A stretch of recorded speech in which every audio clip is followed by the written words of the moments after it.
31,200 doses of the vaccine on November 23, intended to vaccinate infants in the first phase in 42 health districts across the 10 regions of the country. Plus, environmentalists blame increased poverty rate in some parts of Cameroon on poor farming methods, including the introduction of harsh chemicals in farms and the rise in ocean pollution. These environmental hazards, they say, have caused food shortage in the country. Those were the week's striking stories. Details of this and more in a moment.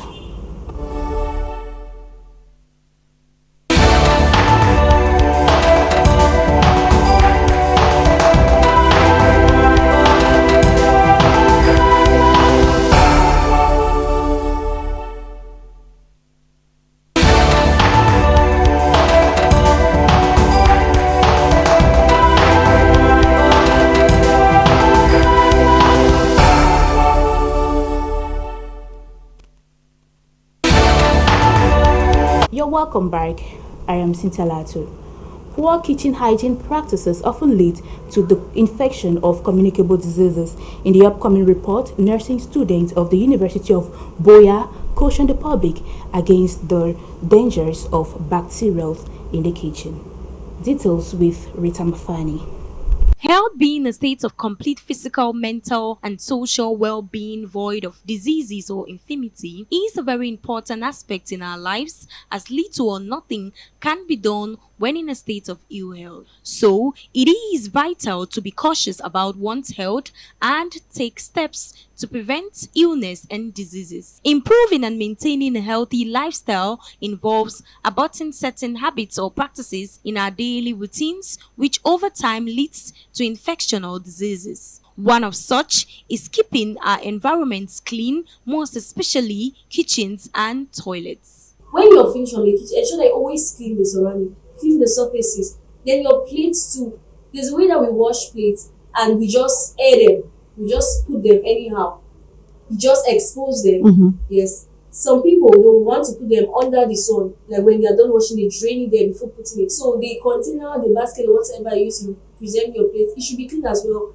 And when you take them, you can still use a clean tissue. You clean the plates before you serve people. The spoons as well. You ensure that all those things are clean. Then don't forget the windows too. Your windows in the kitchen. From time to time during the dry season, you have to clean the windows, the louvers, because you'll be dusty, you'll be cooking, things are entering and leaving. Make sure that I'm talking in the modern kitchen. You're supposed to cook the food. You wash the pot, you wash it well, ensure that it is clean. You don't just rinse it and people are hurriedly do the rinsing and just put the food in it. Even your gas plates, if you're using in the modern kitchen, you're using your gas cooker, it should be clean. You should clean it with soap and water. This is what I do at home. Before I cook, I clean the gas plate. When I'm done, I still clean the gas plate. It should always be clean. The activity of preparing a meal involves trash. If not properly handled or disposed, later attracts flies, which feed on these trash and transmits vectors into food, water, and more. In order to avoid communicable diseases from these flies, everyone is urged to properly dispose trash, wipe up spills of food or drinks, scrub the sinks, and more. These and more all contribute to a healthy environment void of insects and lower risks of being infected. As you heard in one of our lead stories, 331,200 doses of malaria RTS will be introduced in Cameroon from January 22, 2024. In the southwest region, 3 health districts in Limbe, Tiko, and Manfei have been selected to administer this vaccine. The health exercise targets children from 0 to 5 years old, as you hear in the following report compiled by Alice Kamelikir. Malaria is a significant public health problem in Cameroon, and Cameroon is one of the 11 countries that bears almost 70% of the burden of the disease alone. In a bid to give all children living in Cameroon an equal chance of being protected against malaria, the malaria vaccine Mosquirix has been introduced into the routine EPI. The vaccine against malaria is an additional tool that has been put in place by the government to fight malaria in the country. We know that malaria is one of the diseases that has a very high morbidity and mortality in Cameroon, but also in Africa. According to statistics, Cameroon is identified as one of 11 countries that are responsible for 70% of the malaria burden globally. Therefore, it's very important to use all strategies, and in this case, an additional strategy that would further contribute to reducing morbidity and mortality among children who are aged between 0 to 5 years, who constitute the majority of the population that is affected by this endemic disease. 3 health districts have been selected in the southwest region to administer the vaccine. Health districts because the malaria vaccine has, or the strategy for rolling out the malaria vaccine is a phased kind of approach which focuses on areas that have high incidence and also have high transmission in the country, and the southwest region in particular. In the country, 42 priority health districts have been identified, and in the southwest region we have 3, namely Manfe, Tiko, and Limbe health districts. The vaccine will be administered to children from 0 to 5 years. As earlier mentioned, is for children who are below the age of 5 years, who constitute the high burden as concerns malaria in the country. By the way, they are responsible for about 70% of deaths as concerns malaria. So the vaccine will be administered at 6 months, at 7 months, at 9 months, and 1 year later at 24 months within a 4-dose regimen. It is a fact that 30 out of 100 patients who go to the hospital on a daily basis are tested positive for malaria. And so, it is important for parents to take their children to the various health centers in Limbe, Manfe, and Tiko to be vaccinated. To empower themselves economically, some women in Boya have engaged in the transformation of beads into fashionable items like dresses, bags, and other accessories. Daniel Ikome spoke with them in our report. Fashion design made in different models of dressing, such as clothing, footwears, products, makeups, are incredibly idealistic. Sometimes nothing gets more exciting than the promise of exposing one's toes to a well-deserved airing slippers, thus leading to this new trend of sandals and slippers in most shops and markets within Boya. We do them because most people like them. Yeah, most people like the fashion thing, most especially the traditional things. Yeah. As you can see, this is gold beads, size 2. And water crystals, plastic water crystals, multicolor. Yeah, these are the things I use to do this one. Unlike normal day shoes, the need for these perfect pairs becomes more imperative. First of all, it's beautiful, and secondly, it's free. It's comfortable. When you put it on, you feel comfortable, you feel free. You easily move. You move freely, actually. That's why I chose that. This is African beads. I love it. It's really beautiful, as you can see, and it makes me to go back to my roots as an African. Given the fact that items we wear are oftentimes powerful and apparent form of personal expression, there is also a need to purchase irrespective of the price. However, due to the socio-political crisis in the region, these new designs of sandals and slippers made out of beads will also help to boost the economy and create jobs to many Cameroonians.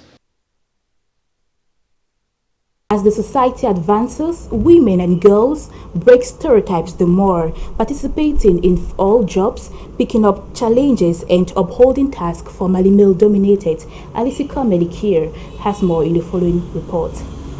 According to many, there are certain jobs that are meant only for men and some only for women. To some, non-traditional jobs, also known as odd jobs, are typically performed by men. These jobs require manual labor, physical strength, and technical skills. However, women have been breaking the stereotypes by taking up these jobs and excelling in them. Maintenance, we maintain computers, photocopiers and printers. Many occasions that I've gone to, many places that I've gone to, I usually see the men working on the machines. As I was growing up, I really came to like the job, so I took upon myself that no, I have to do this maintenance job. I just like the job. I don't like anything concerning women, like to do horticulture or textile. I don't like it. I just like anything that means at them because you learn very well. When women take up odd jobs, they bring diversity to the workplace. Women have different perspectives, approaches, and ideas that can benefit the industry. These jobs provide these women with economic empowerment, for it typically pays well and offers benefits such as health care, family upkeep, and retirement plans. Gender stereotypes have long plagued the professional world. Women have been confined to certain roles and jobs in the world. A lot of expenses are often made in households during the festive period. The aftermath often dawns with series of financial challenges. In the Vox Pop that comes up next, some inhabitants of Boya point out to some survival strategies. Let's follow on. My observation is that, just like you said, a lot of people are crying. There's poverty all over the place. A lot of businesses are very slow, and people don't know what to do. But a wise counsel that I will give is that people don't need to put all their eggs in one basket. What I mean is that we need to be proactive, to foresee. This is where visionary leaders come in. If you're a man of vision, you need to look ahead. What is going to happen after the festive period, so that you'll be able to make sure that you keep property that will help you, or finances or resources that will help you to carry on in the new year. First of all, permit me to say that people spend a lot of money during these festive periods, and depending on their financial strength, the financial power, so many of them are actually down financially now.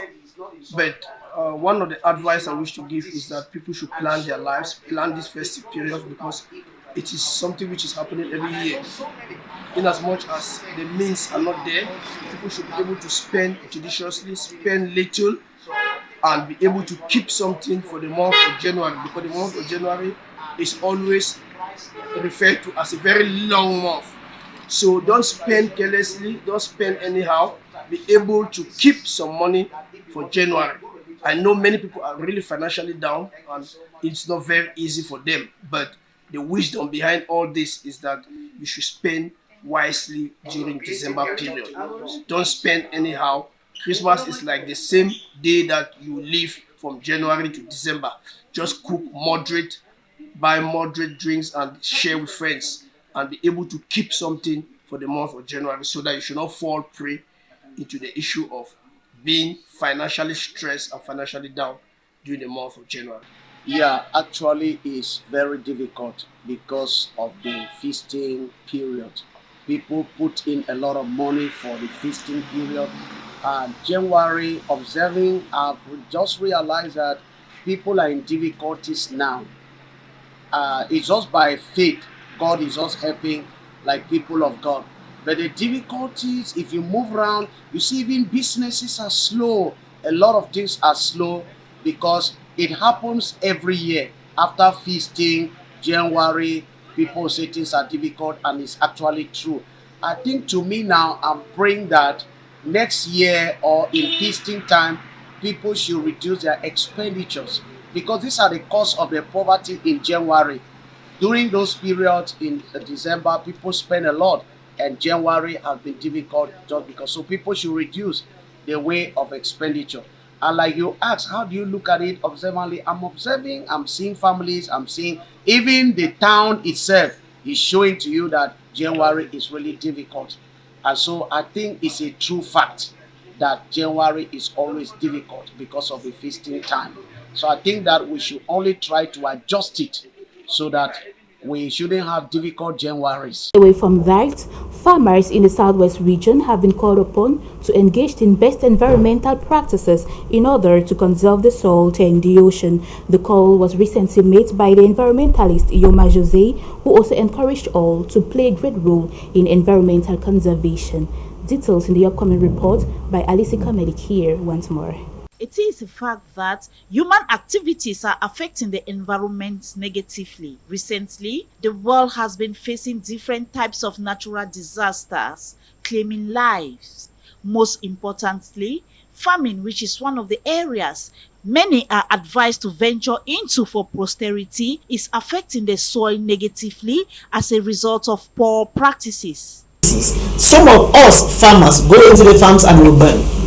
And when we burn, what happens to the soil? The microorganisms that are found in the soil, which are supposed to produce the nutrients for these soils, are being destroyed. There are trees that produce a lot of nutrients for the soil during decomposition. When we burn these trees, when we cut them down and burn them, at the end of the day, we are reducing the amount of nutrients that go to the soil. And there are certain farming practices where people call them the slash and burn. As you cut them, you burn. At the end of the day, the soil fertility reduces. And once the soil fertility reduces, you don't expect the crop yield to be high. The dumping of plastic in waterways that gets into the ocean and endangers the marine life in the long run, causing poverty. It is therefore the responsibility for all to engage in best environmental practices, protecting the soil and the ocean, hence reduce the rate of poverty in our communities. The waterways are concerned, a lot of actions that are being carried out in the communities most of the times are not sustainable. Imagine a lot of persons today, they consume contents from their plastic and then they dump these plastic bottles anyhow. And of course, once you have these plastics in the seas and oceans, it is great danger to marine life.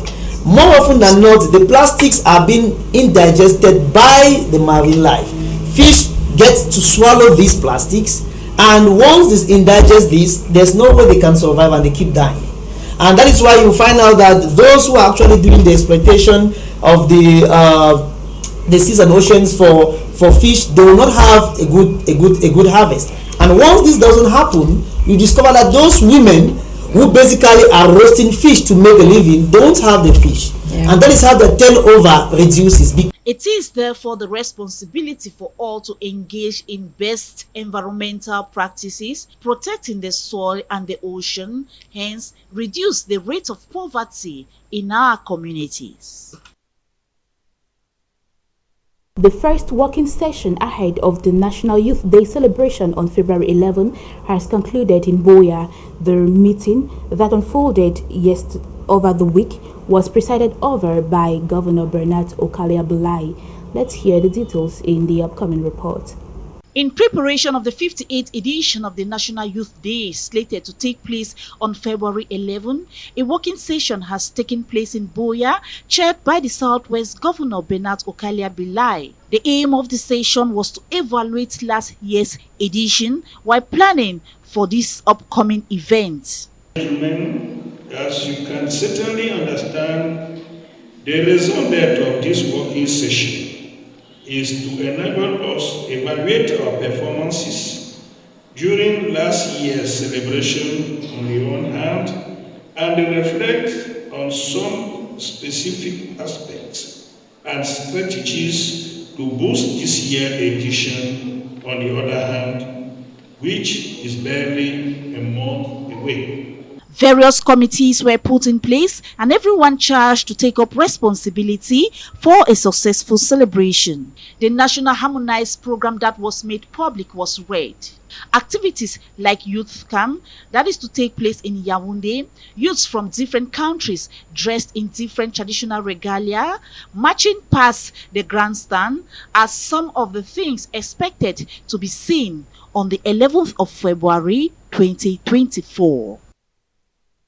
A campaign to fight hate speech within the taxi driver sector unfolded in Buea over the week. It was championed by the Member of Parliament for the Buea Urban Constituency, Honorable Malumba, alongside Defy Hate, Civic Watch and some driver syndicate in Buea. Jabi Katie has more.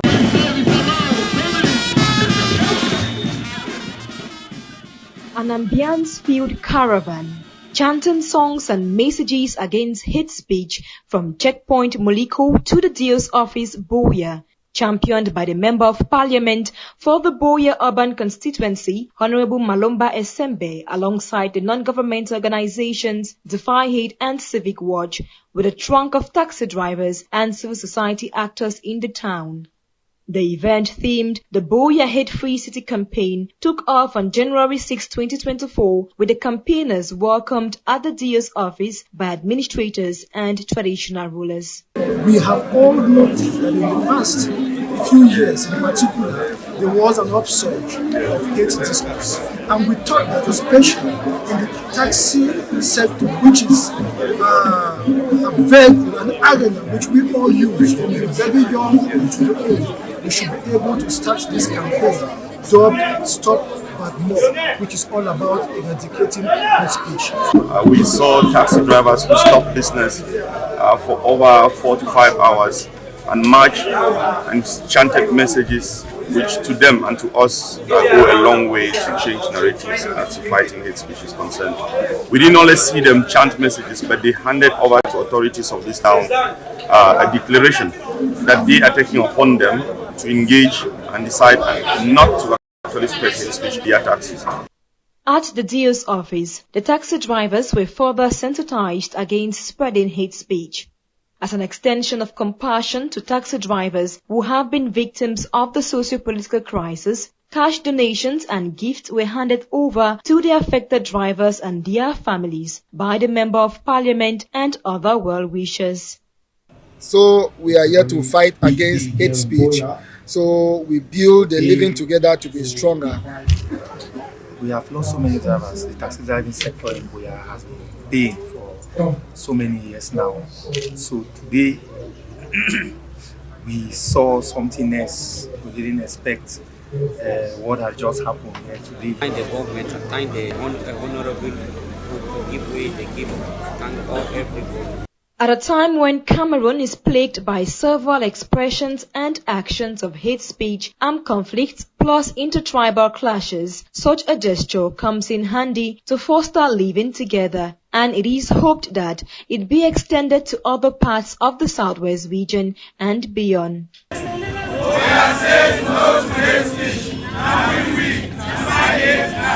Let's move over to Yaoundé, where a popular snack bar at the Obili neighborhood was ravaged by wild flames over the week. Though no lives were lost, huge material damages were recorded. The cause of the inferno is yet to be established, as you tell us, Larry Kelvin Tengening.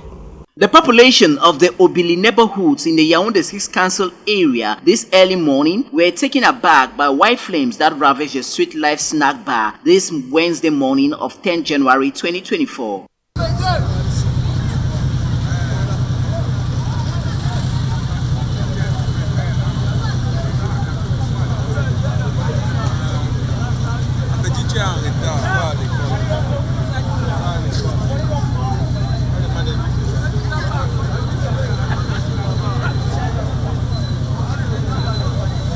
The enormous material lost are to the tune of CFA francs millions. Though no absolute cause of the inferno have been established, speculations are directed towards an electrical failure. It took the timely intervention of the Yaoundé Firefighting Brigade to put off the wild flames. At the time of this report, the owner of the said leisure site was counting his loss.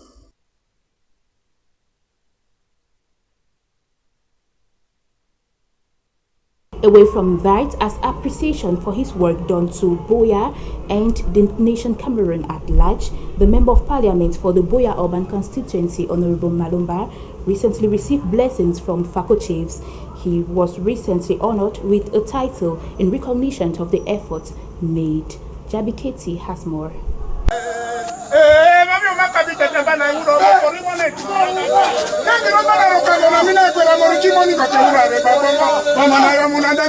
Blessings from the representatives of the ancestors of Fako channeled to a son of the soil, the Member of Parliament for the Buea Urban Constituency, Honorable Malomba Esembe, as he receives a title from these Fako chiefs.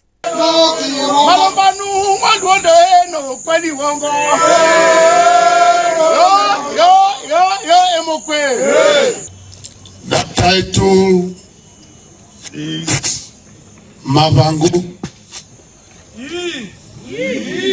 We put our hands together for him. I repeat, Mavango. This title was officially conferred to him on Saturday, January 6, as appreciation for his endeavors in the city. This is the first of its kind that we have honored a son like him. We have had other honorables, several of them, but it has never been done. And why has it been done? Is because of the person whom he is. If you see honorable wherever he comes and he sees those chiefs, he bows down even to the smallest chief. And that is a sign to show that this young man, who has washed his hands, as I said at the DO's office, has the right to eat with kings, and is doing that with us. We think that it is time we celebrate our movers and shakers like the Honorable, our heroes, agents of change who despite all odds put this nation as patriots, making the country great again with a huge investment to support the economy. With this new feather added to his heart, there are hopes of bigger and more impactful engagement, as commonly said, to whom much is given, much is expected. He has done so much that he's going to do more. He has a tenure of office which extends for another year or so. After that, he will go back unanimously. And I'm saying that with all the confidence in the world. Honorable Donald Malomba Esembe has rendered years of service to the nation in the judiciary and executive sectors, with his recent legislative engagement being Member of Parliament for the Buea Urban Constituency. With the upcoming parliamentary elections in 2025, there is a growing momentum for his rerun come 2025. You're watching her review, a rundown of the week's news-making events on High Television.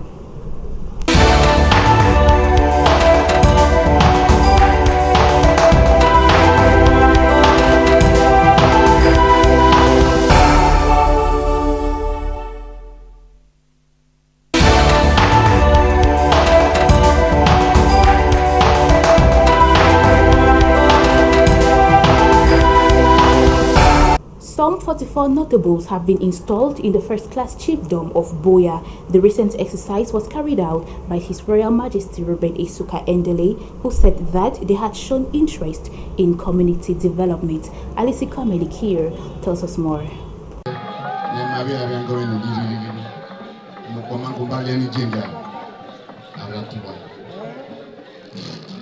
Please put your hands together. Following their contribution towards the growth of various communities and Buea municipality as a whole, the Buea Town Chiefdom, having as head the paramount ruler of Buea, Chief Dr. Robert Esukambela Endele, together with his members of the Buea Rural Traditional Council, have this Saturday, January 6, installed some notables and distinguished mothers of the palace.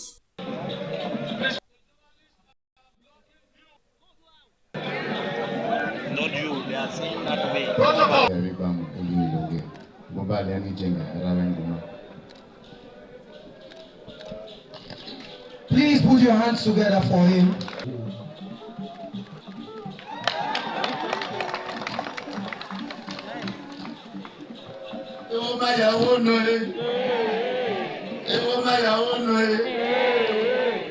After identifying what they have been doing in various communities, position of responsibility was given to them. It's a very important ceremony in the history of our people's soul. It's important that I make this particularly important fine selection of members of our community who have responsibilities.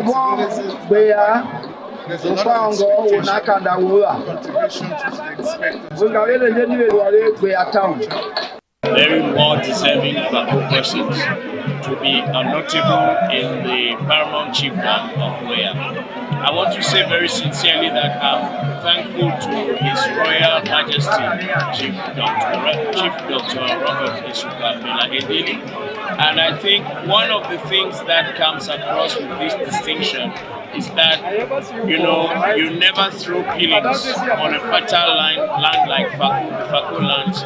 And they are responsible to protect the best interests of the chiefdom, independently involved in transforming the chiefdom objectives to action and more. The dual ceremony also witnessed a fundraising for the construction of the Fako Multipurpose Cultural Center. It's a call for us to make it even much more better with our community, particularly Boya as a whole, and therefore in that way we contributing to make Cameroon a better place. It's a huge responsibility for most of us, and we think we can handle that responsibility. The event was a colorful one.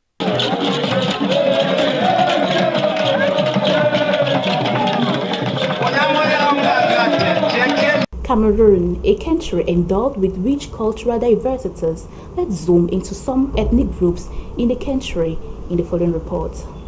One of the things that brings people together, that identifies them and directs them to their roots, is culture.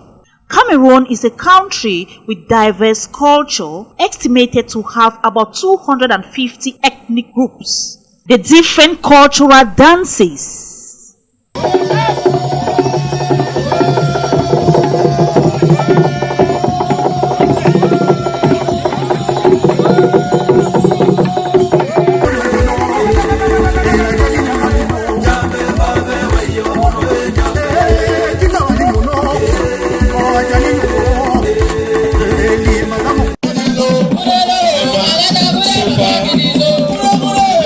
traditional rulers who are the custodians of tradition.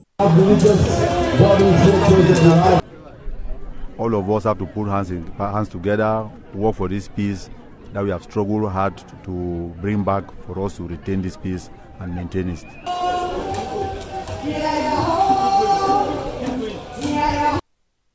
All of these put together makes Cameroonians, even in difficult moments, see the need to come together. Another sector where culture seems to be the lead way is the entertainment industry, where most artists now focus more on culture.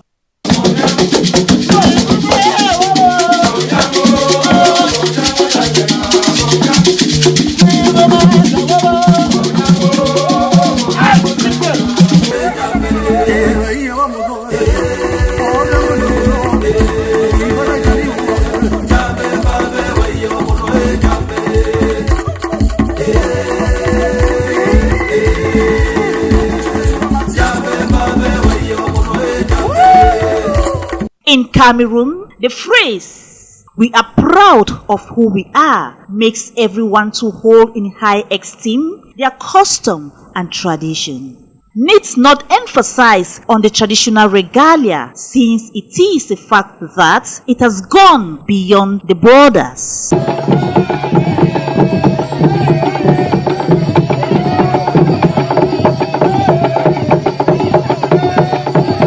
Let's now talk about sport.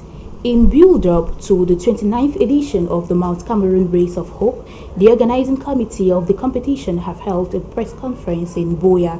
This year, several innovations have been highlighted. The test race will mark the beginning of this competition on January 20 in Boya. Details in the upcoming report. Preparations ahead of the 29th Mount Cameroon Race of Hope are intensifying in the southwest region. In view of the annual sporting event to take place on February 24, 2024, a press conference has been organized in Boya to provide preliminary information on this year's edition. Several innovations were highlighted. Test race, usually we used to do our medicals in the hospital, in the general hospital. The federation, like in Fekaput, the federation this time has decided to do its medical certificate in its federation. This is a sample of the medical certificate because the federation now has a medical doctor who is a recognized medical doctor. So every athlete comes to the federation to register, is going to be tested here by the Athletic Federation medical doctor for the Southwest. If he deems it fit that you are fit for the competition, the medical certificate is going to be signed and given to you so that you can now use it to apply. That's the first innovation. So we don't, athletes no more go to the hospital for medical certificates. They come to the federation for their medical certificate. And also we have stepped up our registration to 1,500. It used to be 1,000, but a lot of difficulties. Registration now for the test race is 1,500. Those are the two major innovations we have for this year's test race. Test race will unfold in different parts of the country to serve as a pre-selection for the foot race.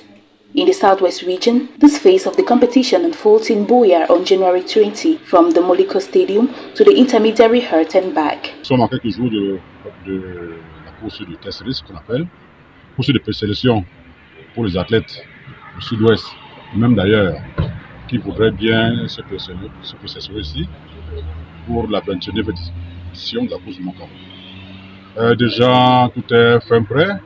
Les athlètes ont commencé à faire leur enregistrement. Il y a les frais de test race aussi que chaque athlète doit prévoir. En même temps, les frais de la licence. Sans oublier, n'est-ce pas, les cartes d'identité et les photos pour la licence. Athletes of the Mount Cameroon Race of Hope take on a 38-kilometer foot race to challenge the Chariot of the Gods. National and international runners, both men and women, participate in categories including the veterans, senior and junior categories. Over the past years, athletes from the Northwest region have maintained brilliance. This year, hopes are high in the Southwest region that the account will change and the competition will conclude beautifully with the winners emerging from this part of the country. Still in sports, after 40 years following their first African Cup of Nations in Ivory Coast, the Indomitable Lions of Cameroon are in Ivory Coast, where they will be participating in the 34th edition of the competition that starts today. In the following report, Sonita Ngui over the week trails us through their journey from Saudi Arabia. As final preparations to the African Cup of Nations, Team Cameroon ended on a 1-1 tie against Zambia in a friendly yesterday, 9th of January 2024 in Saudi Arabia. After 40 years, the Indomitable Lions of Cameroon have touched the Ivorian soils, where they visited the late president of Ivory Coast, the late Buford Boigny, who handed their first African Cup of Nations trophy in Ivory Coast in 1984. The Lions are currently in Hotel President, where they will be having their first training session tomorrow, 11th of January 2024 at 10 a.m. Out of the 27-man list published by Coach Rigobert Song, 26 are already in Ivory Coast with the delegation, as Andre Onana will only join the team in the early hours of January 15, 2024, where Team Cameroon will be logging horns with Guinea-Bissau, counting for their first African Cup of Nations game in Ivory Coast.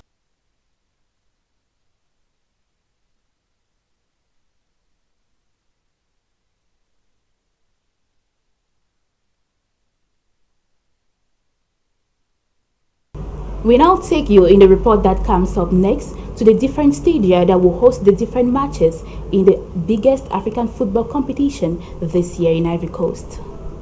Wanting to know the number and the various stadia that have been chosen to host the 2023 African Cup of Nations, I'm going to be giving to you an overview on the various stadiums that have been chosen to host of the African Cup of Nations coming January 2024. I am Sonita Nguni. Stay tuned. As January 2024 approaches, the fever of the 34th African Cup of Nations edition is getting high, with infrastructures being one of the main characteristics of hosting the African Cup of Nations. Here are the 6 AFCON 2023 stadiums that will host the 24 countries for the second time in Ivory Coast come January to February 2024. On the list is Stade Alassane Ouattara in Abidjan, with a capacity of 60,000 seats. It is Ivory Coast new national stadium. It is the largest stadium in the country and the most modern in Africa as well. Second on the list is Laurent Paku Stadium, capacity 20,000. It's a brand new stadium built between 2018 to 2023 in preparations of the 34th African Cup of Nations edition in Ivory Coast. The stadium was named after Laurent Paku, a late Ivorian actor who died in 2016. Charles Kanoun Brewery Stadium, capacity 20,000. It's equally another new site built between 2018 to 2023 in preparations of the 2023 AFCON. It is another new modern stadium in the nation's capital. It was initially called Stade de Yamoussoukro. The Boni Stadium was named after Charles Kanoun on April 2023 after the country's former Prime Minister Charles Kanoun Brownie, who died in 2001. Stade Felix Houphouët-Boigny, capacity 33,000, is located in Abidjan. The stadium was named Stade Cheikh Idriss in order to recognize the French boatman in the 1961 French game, and now called Felix Houphouët-Boigny, the country's first president. It is also called Le Felixi. It equally hosted the finals of the AFCON in 1984, and in 2009 and 2013, there was a stampede which caused the death of 19 and 61 people respectively. Prior to the 2023 African Cup of Nations, the venue has been upgraded with a roof covering the entire auditorium. Stade de la Paix is another stadium that will be used in this year's edition in Ivory Coast. Capacity 40,000, built in the Bukayo